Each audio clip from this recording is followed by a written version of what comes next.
Was it a video game? Was it a dream? Was it fantasy? Surely it was impossible. 32 yards away from goal, only Zlatan would attempt the bicycle kick.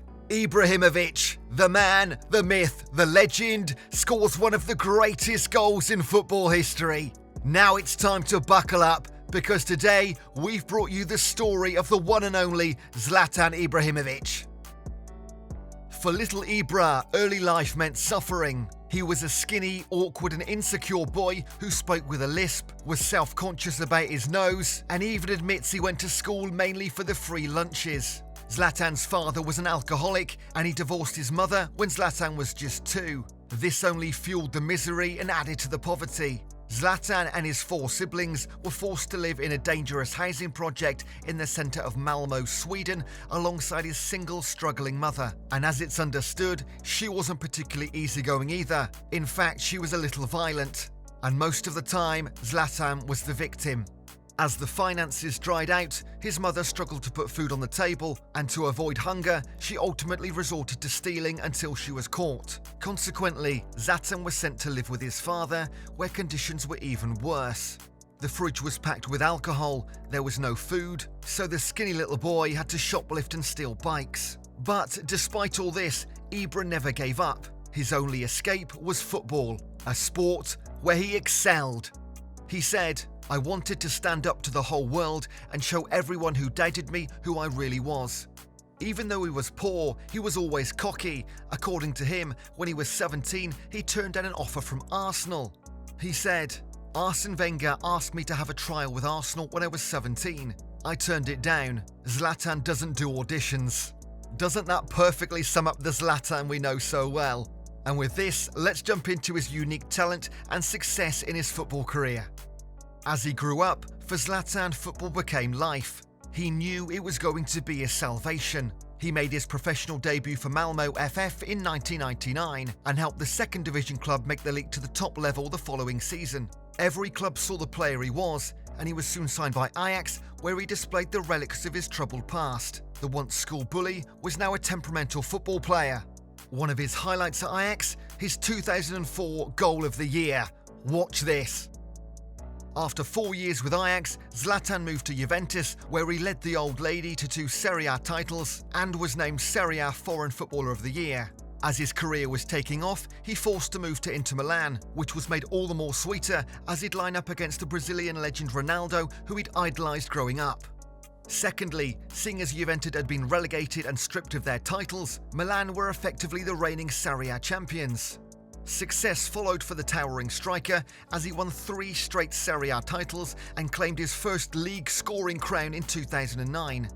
After 3 years at Inter, he was traded to Barcelona for Samuel Eto'o in 2009, and all of a sudden, the Swede was playing in one of the greatest football teams ever assembled. He had a flying start to life at Camp Nou. In fact, he scored 5 goals in his first 5 matches in the league. That was something that no other Barca player had ever achieved up to that point. Yes, not even Lionel Messi, who, by the way, we've got a brilliant video about his move to Inter Miami also on this channel, so check that one out. Zlatan always had a short fuse, so things weren't always calm and composed between him and Pep. The duo had some famous disagreements, and Zlatan once described Pep as a spineless coward because he was frustrated at the way he was being utilised at Camp Nou. He said, "You bought a Ferrari, but you drive it like a Fiat." Now, I feel like this could spark a whole new topic of conversation with Shakira and Piqué's Casio, but for the time being, let's stick to Zlatan, who now begins his real career-changing moments. And as we know, Perché Milano non è Milan. Italia è Milan! Milan is not Milan, Italy is Milan. Therefore, as the feud escalated, at this point, an exit was the best option for his time at Barca, and he joined AC Milan. The Italian club purchased his contract for 2011-12, and Ibrahimović claimed his second goal-scoring crown, although his amazing streak of 8 straight seasons on a title-winning club came to an end. But next he was on a plane to Paris, where he joined PSG. In his debut season, Zlatan plundered 30 goals alone in the league, the first time this had been done since the 1989-90 season. The Scandinavian was aging like a fine wine. His 2013-14 season was quite simply unreal. He finished with 41 goals across all competitions, the most prolific campaign for any player in PSG history. On top of all that, at PSG, Zlatan racked up 3 Ligue 1 titles, 2 Coupe de Ligue crowns, 1 Coupe de France, and 3 trophies to Champions titles. Not to mention a handful of Team of the Year awards, as well as a few UEFA Team of the Year nods. Zlatan's time at PSG was unbridled fun. He was pure entertainment, but it came to an end in 2016 when he moved to the red half of Manchester. Ibra was getting older, but he had no plans to slow down as he lifted the UEFA Europa League Cup in 2017.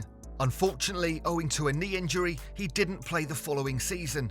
As he ended his contract with United, he took to Instagram and said, "Great things also come to an end, and it's time to move on after 2 fantastic seasons with Manchester United.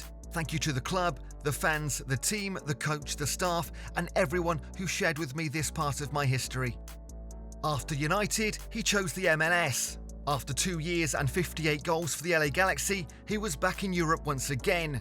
He chose to return to AC Milan, where he'd play for the next 4 seasons before retiring in 2023. During these high times of remarkable performances, he did have his fair share of controversies. He was known for his fiery temperament and aggressive nature. It all began in 2004 when he made a tackle on Rafael van der Vaart. Rafael accused Zlatan of doing this intentionally, to which he replied, "I didn't injure you on purpose and you know that. If you accuse me again, I'll break both your legs, and that time it will be on purpose." But this was nothing compared to his scuffle with Mido. The Egyptian had lost it completely and hit Zlatan with a pair of scissors, but the Swede came back stronger with a ferocious punch. And then came his face-off with Pep Guardiola, and it wasn't long before Zlatan was banned for 3 games as he punched Marco Rossi and slapped Salvatore Aronica. The game had never seen anything like Zlatan. It gets worse. Not long later, he lost it in front of Agute Onyewu and broke 1 rib. After this, he said, "Onyewu resembled a heavyweight boxer. He was nearly 6'5" and weighed over 15 stone, but he couldn't handle me." Zlatan never held back. And this, amongst other things, is why the fans loved him so much. A wise man once said, "Lions don't compare themselves to humans." This wise man was Zlatan. Pace had never been Zlatan's stronghold, but his ball control and technique were out of this world. Actually, for a man of his size, his abilities were stellar. More importantly, his ball striking technique, positioning, and vision were brilliant. He's scored some of the best goals the sport's ever seen. Since turning 30, Ibrahimović scored more goals than he did before reaching that landmark. He scored 204 goals before hitting 30 and 300 goals after. But during all this time, Ibra never made it into the GOAT debate. And how could he? He never won a Champions League, never won a Ballon d'Or or a Golden Boot or anything big with his national team. The era was dominated by Messi and Ronaldo. But Zlatan was the king of his own little galaxy. Not quite a global phenomenon, but absolutely an utter superstar. That's it for today. We hope you enjoyed this one, and don't forget to check out our video on the other side of Ronaldo. Until next time, take care.